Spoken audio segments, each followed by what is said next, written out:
What's in your top 10? What are your top 10 coping mechanisms for dealing with stress or depression or anxiety or all of the above? So, my whole adult life, I've tried to focus on a top 5 as somebody who has bipolar disorder and 4 autoimmune conditions. But I've seen over the past month that 5 is not enough. I have to expand that list, right? So living through an international pandemic is really stressful. And I think it helps to be conscious of this, what works for you and what doesn't work. So I made a list tonight, and there's no one coping mechanism that works for everyone. Everybody's different. And what I've learned is that you need more than a few because there's no one thing that works every day. And sometimes you need to find different combinations of what works for you. So the first thing I've learned in quarantining and self-isolation is to find human connection. So there's people I've had conversations with over the phone that I don't remember the last time we had a phone conversation. One person, we Skyped like video and audio for his birthday. And I think ordinarily I would text with these people. My uncle has hosted Zoom chats, which I didn't even know he knew what Zoom was. He's 75. And so last week he had a Zoom meeting for the family and a lot of people attended. He recently lost a friend of his to coronavirus, a friend who's a doctor. And then tomorrow he wants to have another Zoom. And I think if any way you can use to find human connection, that's so important. And the second thing I've been practicing is light therapy. So I've done light therapy for like 12 years or 13 years. And it's basically staring at a box of light. And it's usually used for seasonal affective disorder. And I live in a place where winter is way too long. And now that winter's ending, I'm not leaving the house. So I'm still not seeing sunlight. So I'm going to post a link below in the description box an article I wrote about light therapy, so that if you're not familiar with it, and I'm gonna make a couple of videos about light therapy and show the light box I use, but that helps me a lot. Light therapy mimics the natural sunlight as opposed to the light we get indoors, and natural sunlight is good for you, and some of us really need it. So in addition to light therapy, there's humor. That's my third strategy. And I've had this philosophy for the past 4 years, which is I try to laugh at least once a day. No matter how hard things are, I try. And there are some days I've gone where I just couldn't laugh. But a friend recently gave me Hulu. I'm currently binging The Wonder Years. When she gave it to me a few weeks ago, I started with Designing Women. And my staple, one of my all-time coping mechanisms is Days of Our Lives, and it's been on the air for over 50 years for a reason. And the other day, one of the characters, Will, had said to Marlena, he said, what did he say? He said, I never thought I'd become friends with the guy who killed me. Like, that's soaps for you, right? You can only get that in soap operas. So find a human connection. For some of us, light therapy works. A sense of humor, and exercise. So exercise is a catch-22, right? Because the reason why exercise helps with depression is because it releases endorphins, which are the feel-good hormone, and they help us fight stress. But of course, being depressed makes it hard to exercise. And so I've written articles about this, how to exercise when you are depressed. I did a whole video on it, and I'm going to post both in the description box below the video.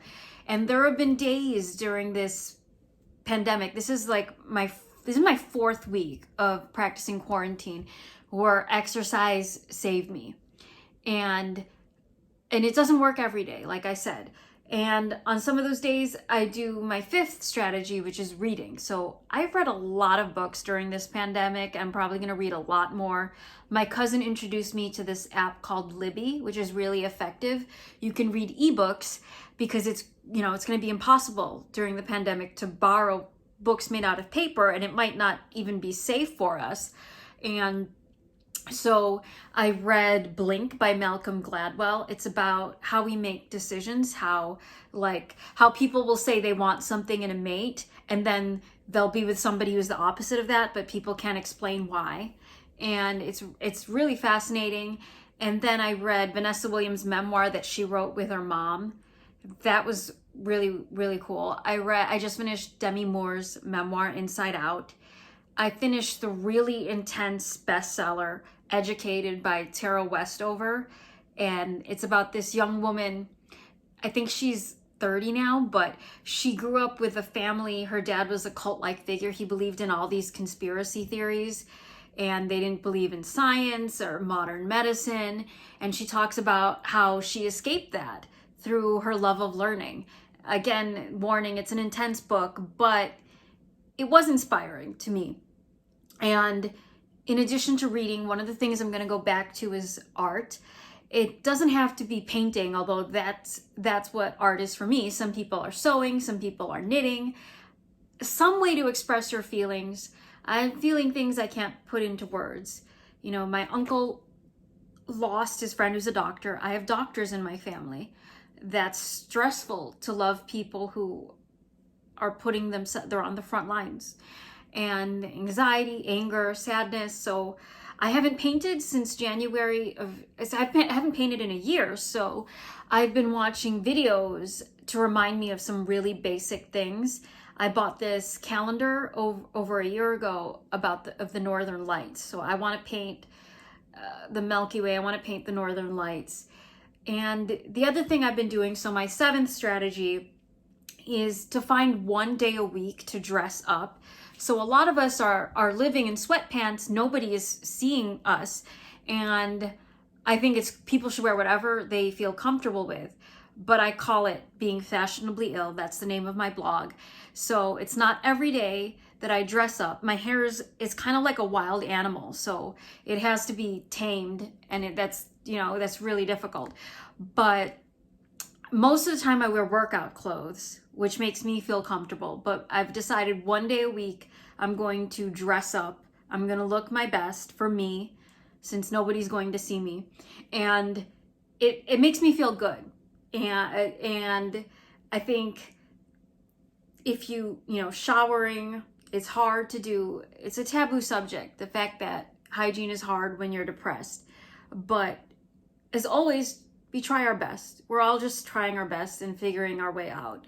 Like, I have no experience of living through a international pandemic because I wasn't alive during the 1918 flu. So, I mean, we're just figuring it out.